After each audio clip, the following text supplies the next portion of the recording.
Boa noite, prezados e prezadas. Meu nome é Alessandra Maia, sou professora polivalente e professora de educação especial. Minha cor é parda, meu cabelo é castanhos escuros, estou usando um batom cobre e uma blusa vermelha. O tema no qual foi proposto para estarmos discutindo hoje foi a linguagem para além da função comunicativa como elemento construidor de seu pertencimento cultural e de sua própria subjetividade. Não tem como falar em linguagem e não falar de Vygotsky. Vygotsky destaca a importância da linguagem não apenas como meio de comunicação. A linguagem é um instrumento de construção da subjetividade, do pensamento e a inserção cultural do indivíduo, tanto individual como coletivo. A linguagem ela vai muito além de simples comunicação. Interação social e cultural. É através da linguagem que compartilhamos nossos conhecimentos, nossas experiências e nossas emoções. Ela é um instrumento de mediação cultural que nos permite aprender com os outros, construir um senso de comunidade. Ela também molda o desenvolvimento individual e a organização social,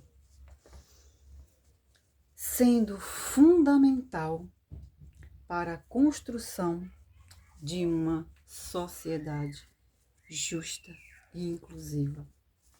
Prática em sala de aula.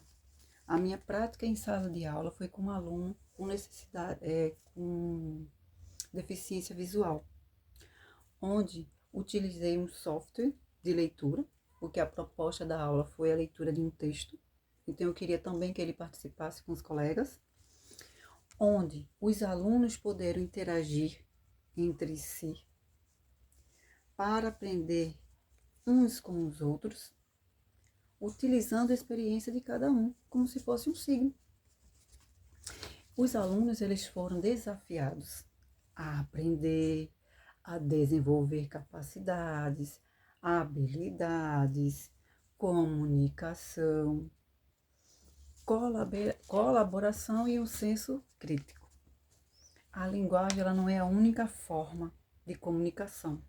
Podemos também utilizar a linguagem alternativa para apoiar o desenvolvimento dos nossos alunos. É um vínculo para a transmissão de valores, da expressão e de sentimento de construção de significado da vida. À medida que o aluno interage um com o outro, se socializa, ele está construindo um vínculo psicológico uns com os outros. Muito obrigada e boa noite. Oi, boa noite. Me chamo Maria Sandra.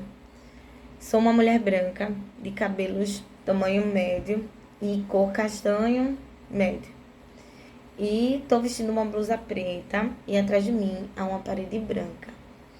E eu fiquei para explicar o conceito da dupla mediação e de representação simbólica e do outro, segundo Vygotsky. E Vygotsky, ele apresenta a ideia de que o desenvolvimento humano e a constituição das funções psicológicas se dão por meio de uma dupla mediação, que é a mediação técnica e a mediação semiótica. E essa dupla mediação é fundamental para compreender como o ser humano transforma o meio e, ao mesmo tempo, atribui significado a essa transformação. Aí temos a primeira mediação, que é a mediação técnica, que se refere ao uso de ferramentas técnicas para transformar a natureza. Aí o artigo que foi sugerido para estudar traz o exemplo do artista Michelangelo, que esculpe formas na pedra. Ele não altera a natureza da pedra em si, mas lhe dá uma nova forma. E essa mediação está vinculada à ação prática e concreta do homem sobre o mundo natural. E a segunda mediação é a semiótica, e essa mediação é a dos signos, dos símbolos e palavras que conferem sentido às ações e às ações e aos objetos. Aí é por meio da mediação semiótica que o homem atribui significado cultural à realidade natural. As mediações semióticas acontecem no contexto de interação social, onde a linguagem e os signos são produzidos, compartilhados e reinterpretados. Aí um exemplo dessa mediação é que a criança aprende o significado de seus próprios atos. Aí é o movimento, por exemplo, da criança apontar para um objeto, por exemplo, a garrafa de água, e um adulto diz assim: você quer água? Você quer a garrafa para beber água? Aí a criança atribui significado a esse gesto. Então, da próxima vez, quando ela sentir sede, ela vai falar dessa questão. Ela vai apontar ou vai dizer água. Então, fora essa mediação, a mediação pode ser pelas reações sociais, pode ser uma unidade de multiplicidade na pessoa social e ter implicações diretas para o desenvolvimento cultural e psicológico. E o desenvolvimento dessas funções, que é o desenvolvimento das funções superiores, que depende da interação com o outro, e ferramentas semióticas, que é a linguagem e os signos. Então, a mediação do outro torna-se condição fundamental para o desenvolvimento cultural e psicológico do ser humano.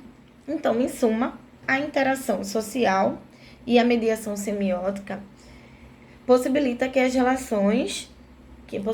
que as relações sociais se convertam em funções funções psicológicas superiores para o indivíduo, ou seja, o social se torna pessoal pela mediação cultural dos signos. Muito obrigada. Olá, me chamo Maria Tatiana Estevam, sou professora AE na rede estadual, sou uma mulher de pele negra, estou usando uma blusa verde musgo, uso o cabelo Black Power, crespo, estou usando no momento uma fita colorida com os tons de azul, amarelo, marrom e cinza, tenho os lábios grossos, nariz largos, olhos grandes, sobrancelha bem marcada, né? E dando continuidade ao que minhas amigas falaram, né, sobre esse tema, foi entendido também que os processos psicológicos superiores e os processos naturais são mediados pela linguagem e a principal ferramenta dessa mediação. A formação de conceitos científicos depende diretamente da mediação linguística. Portanto, a linguagem não é apenas um instrumento de comunicação, mas uma ferramenta de mediação de pensamentos. Também pude perceber, embasando também, que atuando também como um elemento fundamental da constituição da cultura e da subjetividade dos indivíduos, construindo identidades, expressar sentimentos, compartilhar visões de mundo e fortalecer o pertencimento em um grupo social ou cultural. A questão é: o que é os conceitos espontâneos e os científicos? Vou aqui responder. Os conceitos espontâneos são aqueles que a criança adquire de forma natural, no cotidiano, por meio da vivência do dia a dia. São construídos antes mesmo da escolarização, que é a educação formal, como a gente já se conhece.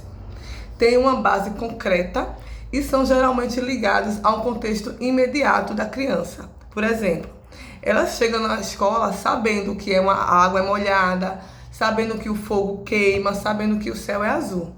Isso são exemplos de conceitos espontâneos. E os conceitos científicos são adquiridos na escola, na educação formal, com mediação do professor e materiais didáticos. Requerem abstração, generalização e o uso de linguagens mais formais. São sistematizados e fazem parte do conhecimento científico estruturados. Por exemplo, eles chegam na escola sabendo que a água molha, mas na escola, de forma mediada, eles vão começar a compreender e entender que a água é formada por moléculas de H2O, que o fogo é uma reação de combustão.